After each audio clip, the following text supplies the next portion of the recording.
It's fine you want to lecture me on the Constitution. I appreciate it. Just know I've been here for a long time. Intense debate in the Senate Judiciary Committee Thursday over a bill restricting assault weapons. You use the word prohibit. It exempts 2,271 weapons. Isn't that enough for the people in the United States? In her judgment, would it be consistent with the Constitution for Congress to specify which books are permitted and which books are not, and to use the specific number? The answer is obvious, no.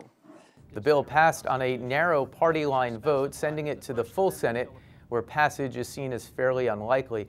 But the gun rights debate continues in the halls of Washington, while on the city's streets, shootings continue. There was this scene Monday, just blocks north of the Capitol, where a drive-by shooting injured 13 people.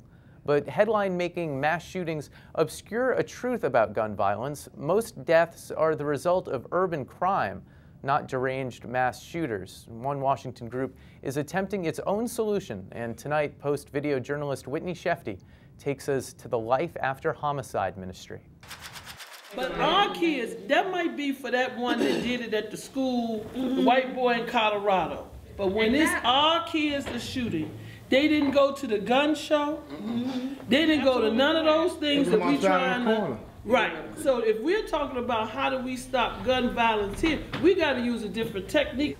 Today, when I say that my mom was killed by my neighbor, people just look at me, and we're beginning to look at each other like it's normal.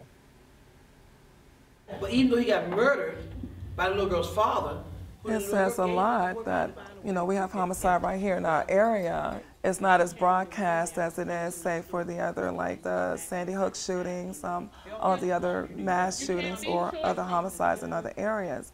And you come to our church and look at our board, our Life After Homicide board, there are hundreds of young adults and children that were killed right in our DMV area. We have a whole wall. Life After Homicide is a ministry at Holy Christian House of Praise in the Capitol View neighborhood of Washington, D.C. The group was created in response to the alarming number of murders happening in the area and among the congregation.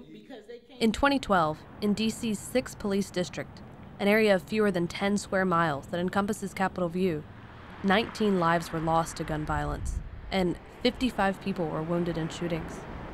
The year before that, 22 people were killed, and 35 were wounded. I think about how he was taken, and that's what hurt. And then my son said to me the other day, how many times he actually got shot. It was over 22 times. They stopped counting at 22. That just tore me up all over again. It's like I could see what was happening. I didn't want to see. But for the first time, I actually felt like I saw how he got shot.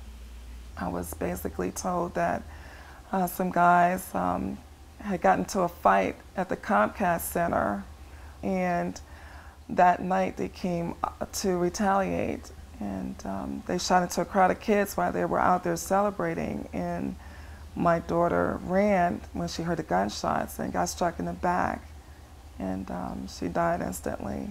I get tired of people saying, they in the wrong, Lord, they was in the wrong place at the wrong time. Look at them babies down there. Were they in the wrong place? They were home. The baby on the end, she was sitting in her grandmother or aunt's house, and the bullet came through the window off of 50th Street.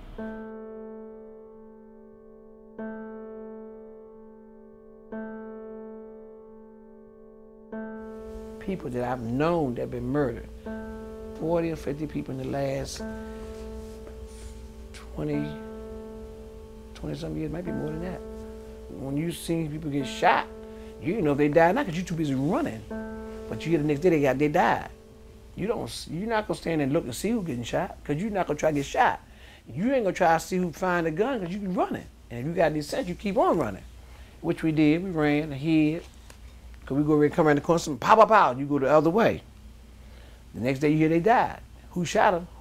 You can witness? No, you're not gonna witness because you know that you can get somebody in your family hurt or yourself killed. So you don't witness this, but you know people got killed. About 40, 50 people. I think guns readily available. These kids are not, a lot of them are not going out buying, they're borrowing. You know, oh yeah, I know joint so-and-so's got a gun, I'll go down and get his gun and go down the street and shoot this person or whatever I have to do. But I often wonder, how do you stop that? On the Hill now, they're talking about the gun legislation. And they may end up talking about being able to do something with the assault rifles and stuff like that. But that's not going to prohibit the average John Doe from going to Virginia buying a 45 or 9mm or something of that nature, or somebody buying it for him and sneaking it back in here. I think the laws must be tougher. You know, and a lot of us, we have the ideas. Do we say that, you know, we want something, the change to happen in the schools or the change to happen in the community? There's something directly that we should be able to articulate, that we feel that the violence is because of X, and if the city invested Y, the end result would be Q. They taught people, but they didn't do. So the conversation obviously continues. There's a lot more reporting on this on our website, and we've collected it all in one place. You can go to washingtonpost.com/guns to find many of those stories. That's it for us for tonight. We will fold things up. Hope to see you back here tomorrow.